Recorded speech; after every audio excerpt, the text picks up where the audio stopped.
This week, two financial advisors lift the curtain on the resistance of the use of home equity in retirement planning.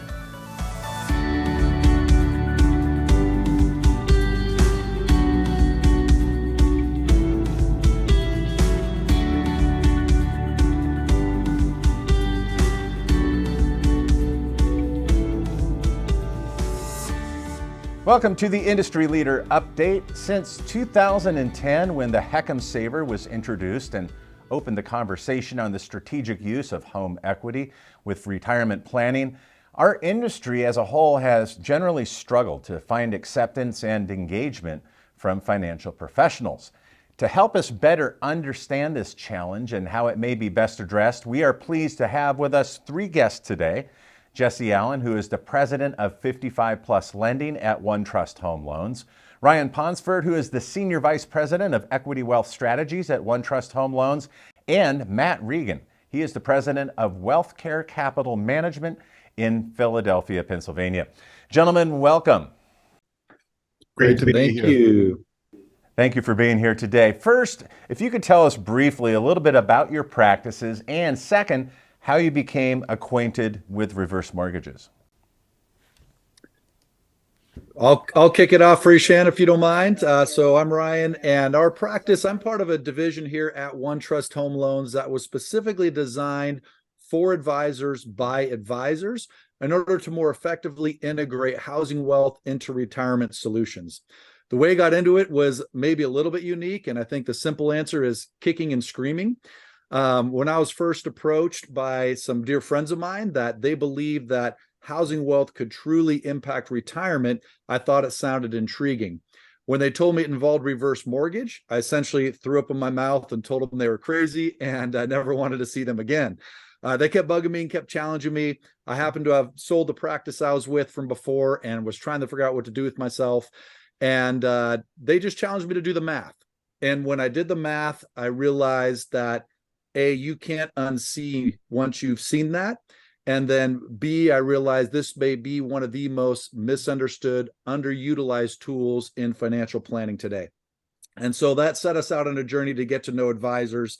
And I've since learned that it is a very misunderstood, underutilized tool, which now we're on this mission to become the leader in that space for professionals to be able to effectively integrate this into plans for better retirement outcomes. Excellent. Matt, how about you? Well, Shannon, actually, my introduction was through these two gentlemen on the phone here. I'm with a firm called WealthCare Capital Management. We're a large national RIA platform. So we support about 170 financial advisors across the country. But the company actually has its roots deep in financial planning. The founder of our company invented goals-based financial planning back in the 90s. And we still have a proprietary financial planning tool, which we call GDX 360 for the goals-driven experience, that all of our advisors use in order to create goals-based bottom-up financial plans for their clients. So we are essentially a planning focused firm at its core. But one of the things that we're always looking for are best-in-class tools and best-in-class solutions that augment that financial planning tool. And when Ryan and Jesse reached out to me and we began a conversation about using, housing wealth in the financial plan, I was intrigued and kind of went to the smart people in the organization, which would not include myself when you're talking about financial planning, and said, hey, let's take a look at this thing. And we really dug in with Ryan and Jesse, some of the great advisors that we have on our platform and some of our consultants that work with us on financial planning, and really found out that, kind of per Ryan's comments earlier, the math does work and it's a very compelling solution. So we've partnered up to provide access to OneTrust tools to our advisors to augment our planning solution. So as both financial professionals and in being in the unique position of actually understanding the reverse mortgage, why do you think it's taken so long for financial professionals overall to even look at the home? I mean, it's typically the largest asset in one's portfolio. I'll take it. I'll take the the negative side. I think there is a perception, that's throughout the industry and even beyond the industry, that tapping into housing wealth through a reverse mortgage, is perceived as an act of desperation for people that don't have the means to support themselves in retirement otherwise. That is, like many things in financial services, is has a small kernel of truth and is wildly misleading, across the board. And it takes people like Ryan and Jesse to kind of make the case that the use of, per your point, Shannon, the use of that largest asset in retirement is effective, and that actually, in particular, the use of reverse mortgages in financial planning for mass affluent and high net worth clients has unique advantages that people don't realize. Yeah. And Shannon, I'll build on Matt's comments. I think that's 100% accurate. And this is my third build in the reverse space. After 35 years in financial services, I've done 2 stints over the last 14 years in reverse, originally building the Bank of America reverse business, which we exited in 2011. And the industry was fundamentally different then. And what Matt's talking about is behavior modification, right? So fundamentally changing how people not only understand and view the math, but if you want to modify behavior around the use of housing wealth in retirement, there's also an emotional use case there. And Matt talked about the reputation of the industry. And this is one of the biggest contrasts. If I compare and contrast my experience the first time around in the business, so circa 2006 to 2011, to today when I got back in, it's the first time around, it was all left brain. It was all math. It was the boomer wave is coming, the retirement crisis, people living longer, they're undersaved. And it was very theoretical for most individuals, families, referral partners. And of course, the product itself didn't have some of the consumer safeguards that went in post the financial crisis. When I rejoined the industry in 2016, what jumped out at me was it's no longer theoretical. People are living the retirement crisis today. People are trying to solve really big problems, going through these life events, whether it's in-home care and the impact that has on your savings, helping adult children, whatever the case may be, buying your dream home. And so today it's very evident that it's real. It's not theoretical. It's actionable.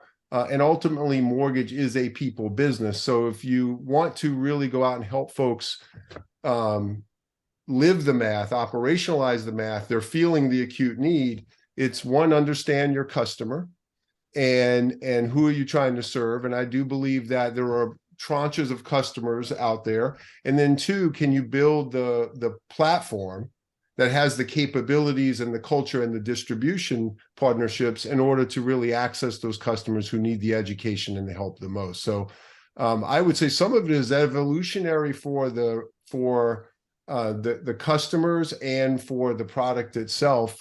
Has allowed us to really go after some of those constraints that Matt talked about.